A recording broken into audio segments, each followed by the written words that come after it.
ایک دن تہجد کے وقت حضور اٹھے اور وضو کرنے کے لیے وضو خانہ میں تشریف لے گئے۔ اچانک حضور نے فرمایا لبیک لبیک لبیک نصرتا نصرتا نصرتا، میں حاضر ہوں، میں آ گیا، تیری مدد ہو گئی، تیری مدد ہو گئی۔ حضور نے تین مرتبہ یہ جملے ارشاد فرمائے۔ حضرت میمونہ رضی اللہ تعالی عنہا زوجہ رسول فرماتی ہیں کہ میں نے کہا اے اللہ کے پیارے رسول، آپ نے اپنے وضو خانے میں 3 مرتبہ کہا کہ لبیک 3 مرتبہ، نصرتا تیری مدد کو پہنچ گیا 3 مرتبہ، تو آپ کسی شخص سے بات کر رہے تھے؟ وہاں آپ کے ساتھ کوئی تھا؟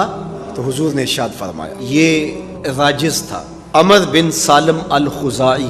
جب صلح حدیبیہ کے موقع پر مسلمانوں کے مابین اور قریش مکہ کے مابین معاہدہ ہو گیا تو 2 قبیلے تھے، ایک بنو خزاعہ اور ایک بنو بکر، ان کی آپس میں لڑائی تھی۔ جو بنو بکر تھے انہوں نے قریش کے ساتھ اپنے تعلق کو جوڑ لیا اور بنو خزاعہ نے معاہدہ حضور علیہ السلام کے ساتھ کر لیا۔ تو بنو خزاعہ حضور کے حلیف تھے اور بنو بکر قریش کے حلیف تھے۔ تو اب ایک دن ایسا ہوا کہ سحری کا وقت تھا، قریش مکہ کے ساتھ مل کے رات کے اندھیرے میں بنو بکر نے بنو خزاعہ کے اوپر دھاوا بول دیا اور ان کے بچے قتل کر دیے، ان کی خواتین کے ساتھ زیادتی کی اور ان کے افراد کو قتل کر دیا، اور قریش بھی منہ چھپائے ساتھ تھے۔ حالانکہ معاہدے میں جب حضور علیہ السلام کے ساتھ معاہدہ امن کا تھا تو پھر بنو خزاعہ کے ساتھ یہ کرنے کے روادار نہیں ہو سکتے تھے، لیکن قریش نے یہ کیا۔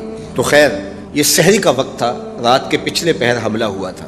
تو عمر بن سالم الخزاعی اس نے وہاں کھڑے ہو کے مکے میں مدینے کی طرف منہ کر کے اس نے حضور کو مدد کے لیے پکارا، اور آقا کریم علیہ السلام اس وقت تہجد کے لیے وضو کر رہے تھے۔ اس نے مکے سے پکارا، حضور نے آواز مدینے بیٹھ کے سنی اور آقا کریم علیہ السلام نے فرمایا لبیکا لبیکا لبیک نصرتا نصرتا نصرت۔ اور پھر صلح حدیبیہ کا جو معاہدہ ٹوٹا، آپ دیکھیے کہ اس کا سبب یہی واقعہ ہے۔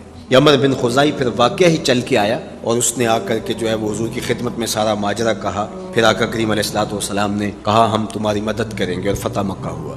تو یہ اللہ کے محبوب علیہ السلام کی سماعتوں کا عالم ہے۔ حضور نیڑے سے بھی سنتے ہیں، دور سے بھی سنتے ہیں، اپنوں کی بھی سنتے ہیں، بیگانوں کے بھی سنتے ہیں۔ یہ بنو خزاعہ ابھی حضور علیہ السلام کے دامن رحمت میں اس طرح نہیں آئے تھے کہ ایمان قبول کر لیا ہو، صرف ان کے ساتھ معاہدہ تھا، یہ حلیف تھے، لیکن حضور ان کی مدد کے لیے پہنچے۔ یار جن سے صرف معاہدہ ہو حضور ان کی مدد کو پہنچتے ہیں، تو جو غلام دم دم نام ہی حضور کا لیتا ہو، تو اس لیے اوکھے ویلے حضور کی مدد، حضور کی رحمت حضور کے غلاموں کے شامل حال ہوتی ہے۔